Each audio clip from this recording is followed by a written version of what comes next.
Good afternoon, everybody. Firstly, welcome, and thank you for joining us for the very first edition of our monthly financial market update session presented by 27-4 Investment Managers. We hope that these sessions will be very helpful to you as financial advisors when advising clients. The purpose of these sessions will be effectively to provide you with a broader macro outlook and how we feel this environment will impact markets and ultimately the performance of the various asset classes. We don't have a crystal ball, but I think equipping ourselves with the latest available information can help and provide a precursor to clients when managing that client expectation around the performance of the various asset classes. So we're hoping to have these sessions every month for you. It will happen on the second Thursday of every month.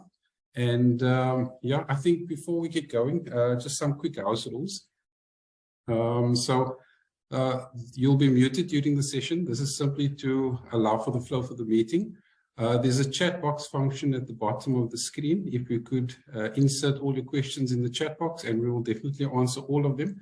If not in this session, then we'll do it via email. Some quick introductions. For those of you who I haven't met, my name is Masood and I'm part of the 27-4 Investment Management team. I'm joined today by Oren Tambo. Oren is the head of our investment strategy.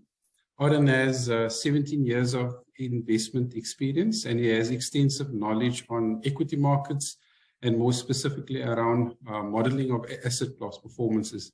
So Oren, without further ado, I'm going to hand over to you. Thank you, Masood. Good afternoon, everyone. So I think I've got about 25 minutes, and within those 25 minutes, I'm just going to take you through our thinking in terms of what's going to drive markets in 2023 from a macroeconomic point of view, as well as the expectations that we have for the different asset classes. So I just thought maybe it's very important since it's the first session and we're just coming from, from 1 year and we were starting a new year. I thought it's very important for us just to look at the performance of the previous year. So just while I'm trying to move my slides, it's not moving. Okay, thanks. Thank you very much, Mix. All right, so looking at 2022, it was one of the, I think, toughest year in recent memory. You probably have to go back to 2008 for you to have experienced something like what we experienced last year. And from a macro point of view, some of the key drivers was inflation. Investors underestimated inflation. Central banks underestimated inflation. So towards the end of 2021, that's when some of the central banks realized that inflation wasn't actually transitory, but it was permanent. And so when we came into 2022, everybody was aware that inflation is going to be a stubborn problem that we'll have to deal with. And central banks, in response, they started hiking interest rates. And we also had what we referred to as a black swan in 2022, which was in the form of the invasion of Ukraine by Russia. That also had some negative implications on the energy prices and food prices, because Russia and Ukraine are essentially key commodity producers. So those are some of the key drivers of what we saw. And from a different asset classes performance point of view, as you can see from the charts that are on your screen, it was quite a bloodbath, and I think what made it very difficult is the fact that there was no place to hide. So in both cases, I think you can see, especially on the global side, that there were very significant sell-off. Some of the key underperformers in that particular market were looking at the MSCI World Growth. That was one of the index that really underperformed significantly. And essentially, I think what we picked is the fact that investors were concerned about the valuations of assets. So the assets that had very steep valuations that they considered to be expensive, with the ones that were sold off, very, which had hard drawdowns. So And here we've got asset classes like the MSCI USA as well. The US assets were sold off. We had emerging markets also being sold. But what was also important, I think one of the index that I always look at on the global side is the Barclays Global Bond Index. So usually you would expect this particular asset class to be the one that will provide you with a bit of protection, but it wasn't able to do that during during 2022. So that was quite a key concern. But fortunately, I think for some South African investors, if you were invested in South African assets, you can see that as much as they didn't provide very lucrative returns, but they were able to sort of keep their heads above the water. So you can see when you look at the South African resources, they delivered positive returns. The Oz itself, it ended in a positive territory. Our bonds also ended in a positive territory. So we had a bit of a cushion in South Africa. But I think if you go elsewhere outside of South Africa, for those people that had no access to the African market, it was quite a tough year for them. So just looking forward into 2023, some of the key themes that we'll be watching. So we still think that inflation is going to remain a dominant factor in 2023. But obviously, I think the question is going to change. In the previous year, investors were asking questions whether it's going to be transitory or it's going to be permanent. This time around, I think they're going to be looking at the pace at which inflation is going to be moderating. Is it going to moderate fast enough? And will that motivate central banks to perhaps stop hiking interest rates? So that's going to be another theme that we'll be looking at. And obviously, I think there are some for the negative impacts of high inflation and high interest rates that are going to have an effect on the economy. So we're also looking at growth as one of the key theme during 2023 and going into 2024. And in terms of how we are looking at different asset classes, we're going to be trying and compare the valuations that we're seeing in the markets.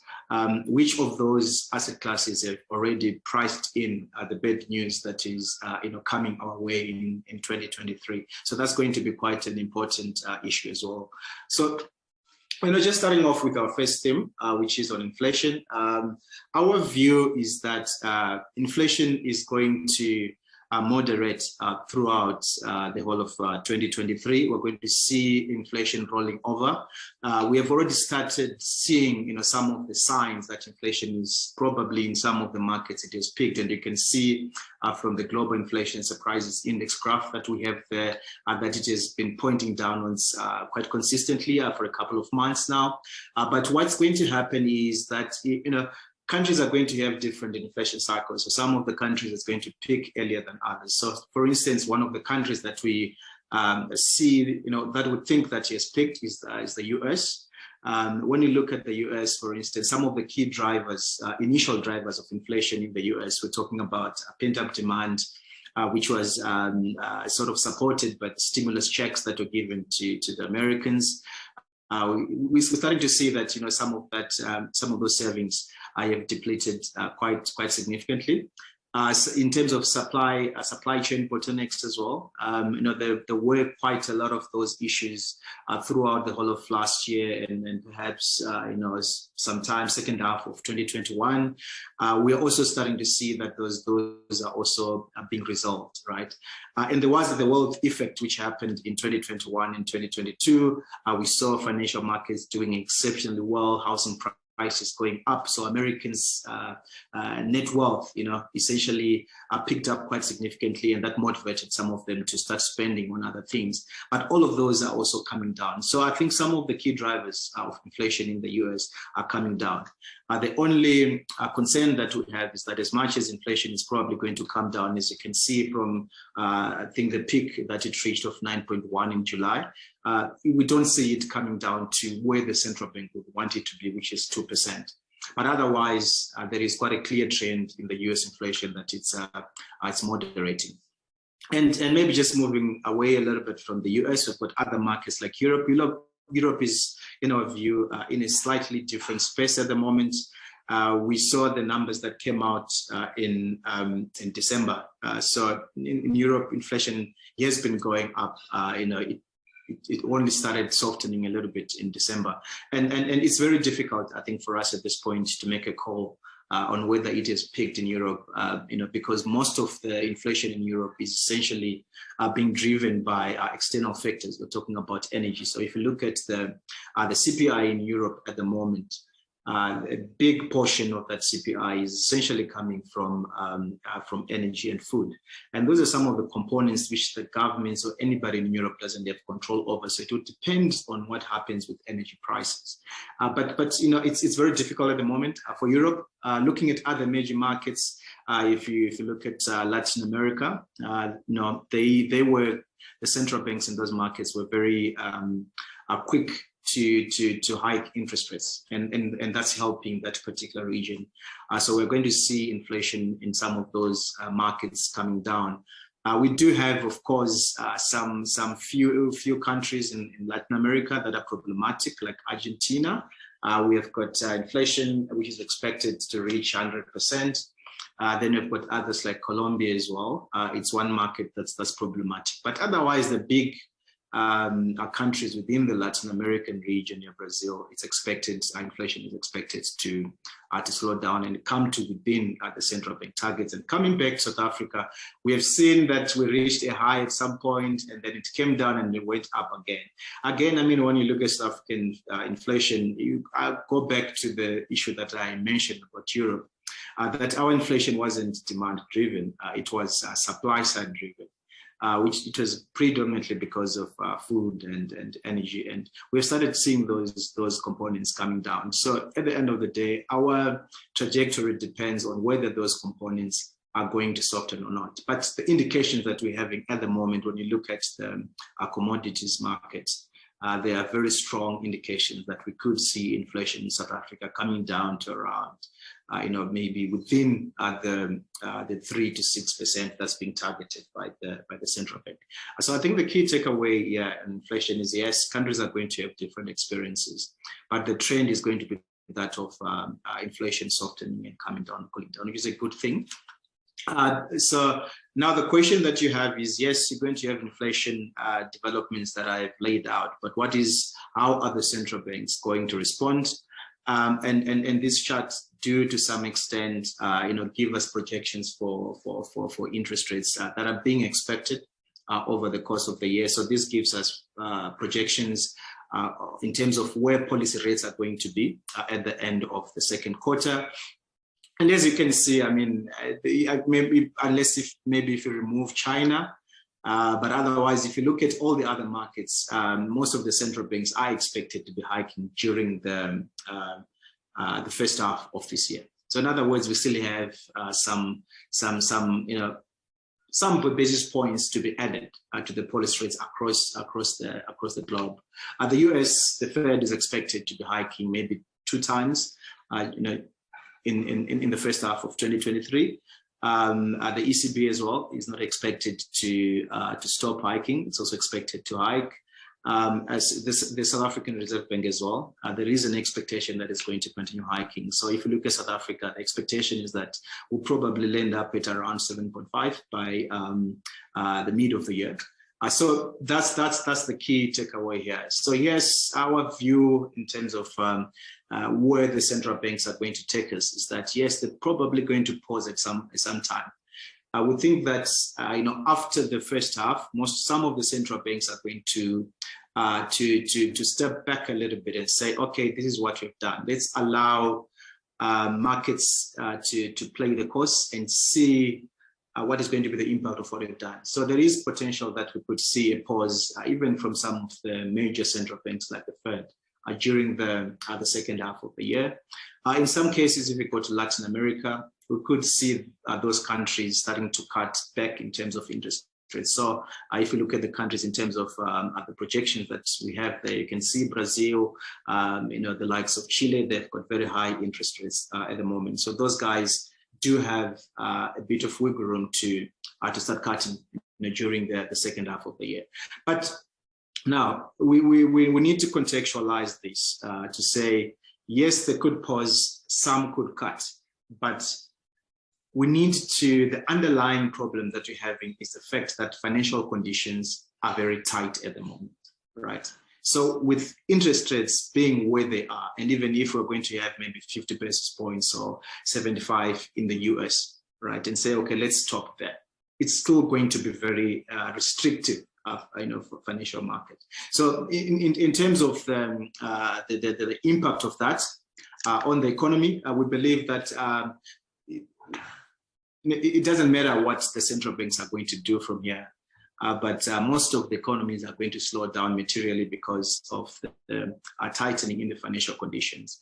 So as you can see here, essentially we've put down some of the major economies. You've put down your Japan, you've put down Britain, USA, South Africa, of course, because it's our own local market. If you look at the projection that we're getting from OECD, you can see that all these economies are expected to slow down some of them materially during the course of 2023. There are only two markets that are exceptions.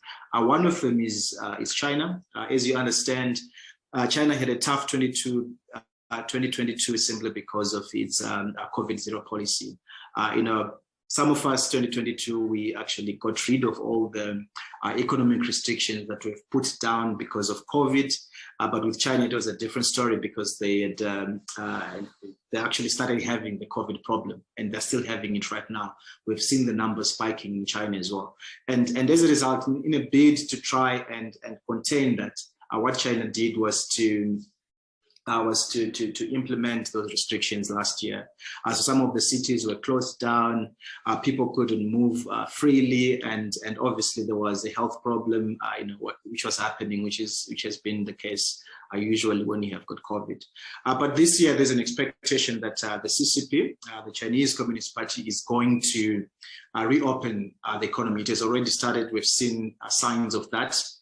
And that reopening is going to reboot the Chinese economy. So there's an expectation that the Chinese economy is probably one of the few markets that is going to deliver decent growth. But even with China itself, we're looking at growth of around 4.5 to 5.5%. That's by its own standards, not a very good number. But obviously, when you compare to other markets, it's quite a decent number that it's expected to deliver there. India is another very interesting market. What's happening in India is very exciting. It's expected to grow at around 6%. And the reason why India is expected to grow at 6% is because of what has been happening in the global trade space. So there is an expectation that because of concerns about China, some of the companies are going to start to move to India. And the Indian government itself, it sort of created the infrastructure, the platform for it to be able to grow its economy. They've educated their own people. We've seen in terms of the IT infrastructure, which they have. So there's quite a lot of tailwinds that are pretty much are going in the direction of India. So India is expected to grow. And in terms of markets, I know a lot of people have been looking at India, but you're going to see from a valuations point that it might actually be too late to look at some of those assets. So that's essentially, I think, on the global market. We're expecting inflation to moderate, but not to get to the central bank targets for most of the major markets. We're also expecting the economy to come under pressure, and we're expecting our central banks to start pausing. And coming back to South Africa, because looking locally, we have our own internal problems to deal with. I'm not going to spend a lot of time on this because these are the things that we are experiencing on a daily basis right now. We know that in some markets, in some areas, there's load shedding. That's one of the biggest issues. And our biggest concern, of course, is the fact that when we look at the warnings that are coming from analysts, we're being warned that probably 2023 is going to be one of the worst years for the country in terms of load shedding. We thought last year was bad, but what we're getting from experts in this area is that it could actually be worse than what we had last year. So that's a big concern. Then we had also the issue of around policy uncertainty. We've been waiting for certain reforms to be implemented, but the ANC government has not been able to implement most of those reforms. And what we're expecting going forward is we understand the political dynamics that has been happening with the ANC, but there is a bit of hope that probably President Ramaphosa is going to push through some of those reforms, hopefully. Then you have got obviously the 2024 national elections coming that could cause a bit of noise. We've got the local government essentially collapsing. When you look at municipalities recently, we had the audit report that came out of Tshwane. It's one of the biggest metros, but it's very disappointing. So we've got all those issues essentially happening around our country. So the macroeconomic backdrop for our country is not good.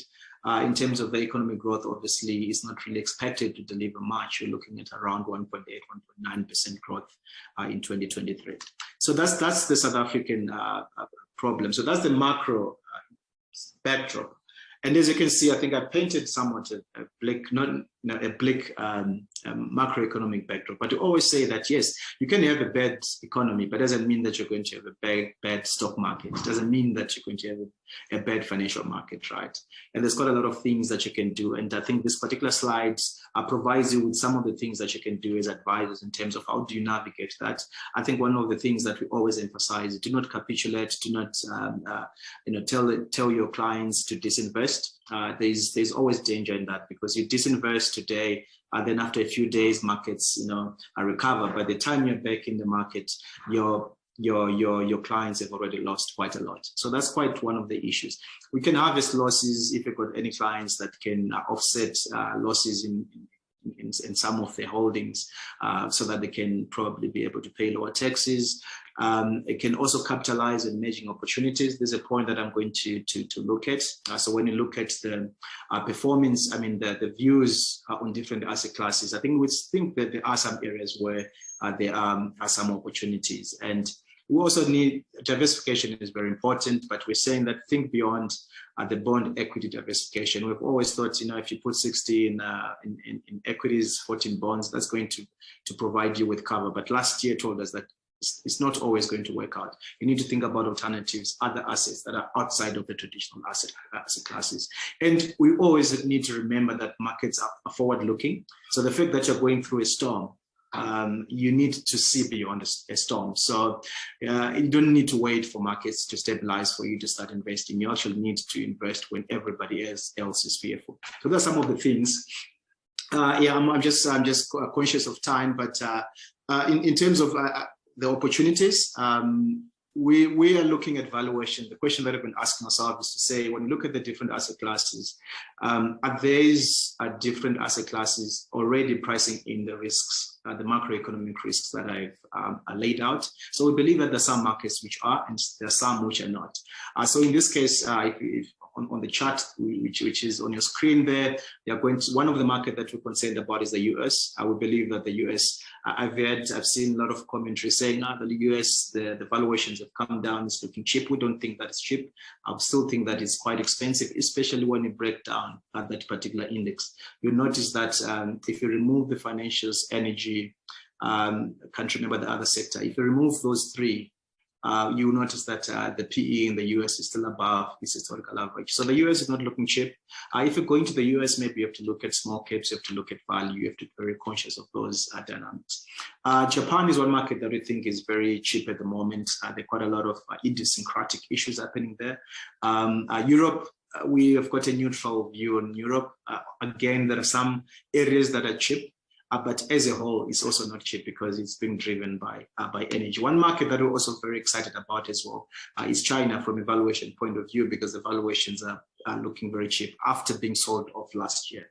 And one of the key issues that we also, just advising our investors to look out for is the earnings risk.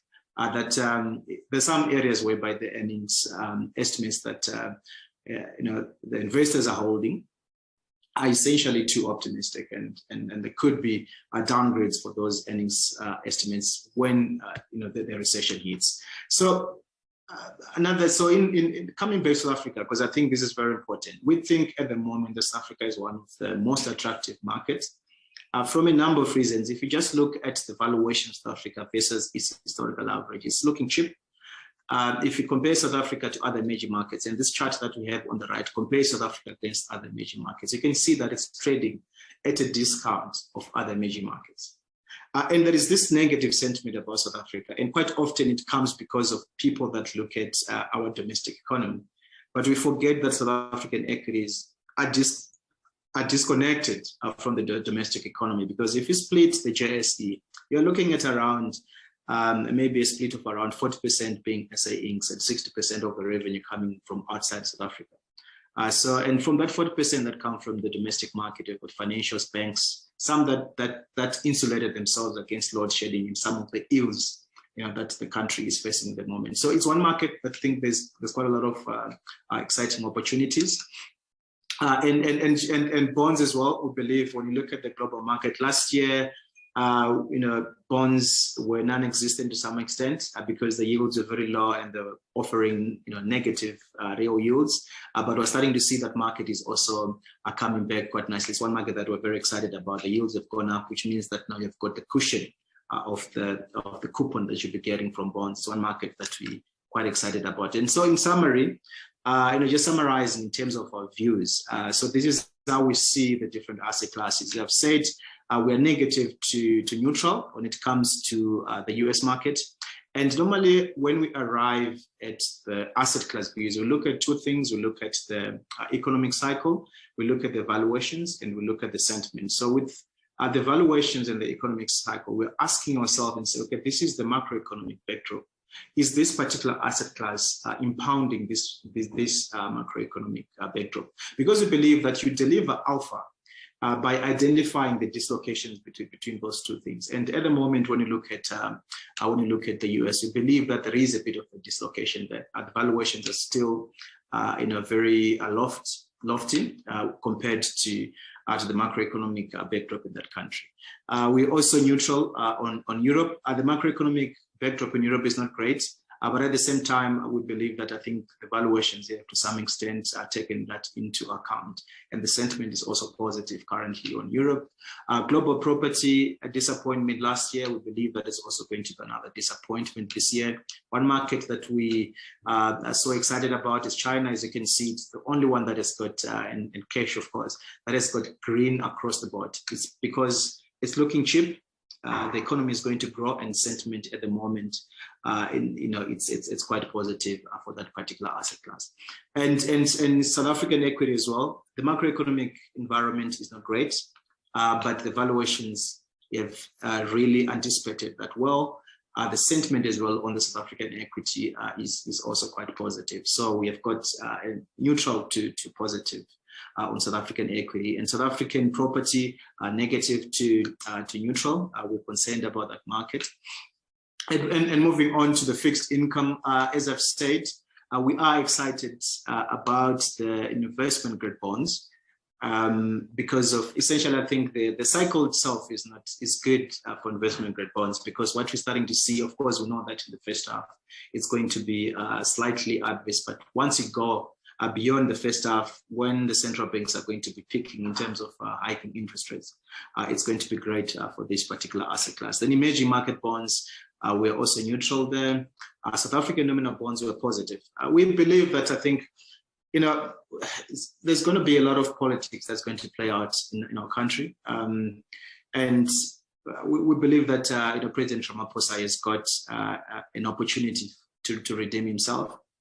And we think that is going to surprise, or rather outperform, a lot of people's expectations. It's probably going to start pushing through in terms of some of the reforms that it was supposed to push through. We believe that he's going to do the right things. He has nothing to lose at this point in time. And also the fact that when you look at the top 7 that was elected for the ANC, it's very supportive of him. It's the renewal sort of top 7. So we believe that there could be some positive tailwinds that could come from politics, and that could help unlock some of the value that has been stuck within the South African bonds. We're neutral on South African inflation-linked bonds, basically because we think that, we're starting to see inflation rolling over, and that premium that these bonds have been offering for inflation is essentially has diminished quite materially.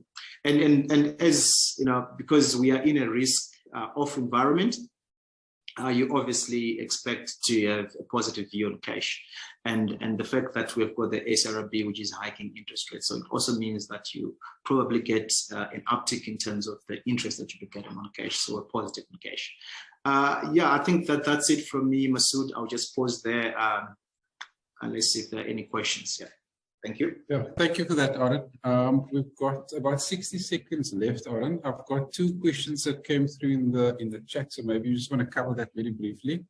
So the first question says, what are the chances of seeing a recession in South Africa, and will we see interest rate hikes this year?